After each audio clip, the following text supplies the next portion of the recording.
ভারতে লোকসভা নির্বাচনের মাঝেই ঘটছে একের পর এক অনাকাঙ্ক্ষিত ঘটনা। ২০ মে পঞ্চম দফার ভোটের আগের দিনেই কাশ্মীরে বিরাজ করছে থমথমে পরিস্থিতি। শনিবার স্থানীয় সময় রাতে কাশ্মীর পুলিশ জানায়, শোপিয়ান জেলায় অজ্ঞাত জঙ্গি গোষ্ঠীর বন্দুক হামলায় সাবেক গ্রাম প্রধান ও বিজেপির সদস্য এজাজ আহমেদ শেখের মৃত্যু হয়। রোববার তার নিজ গ্রামে শেষকৃত্য অনুষ্ঠিত হয়।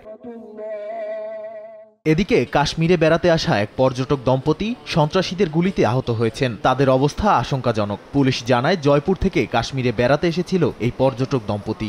সর্বশেষ ২০১৭ সালে তীর্থযাত্রায় যাওয়া পর্যটকবাহী বাস লক্ষ্য করে গুলি চালায় সন্ত্রাসীরা। এতে ৮ জন মারা যান।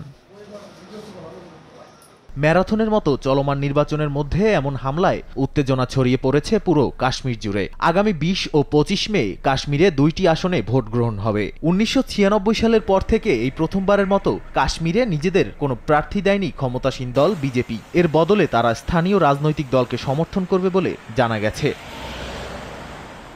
নাদিম মারজান, সময় সংবাদ।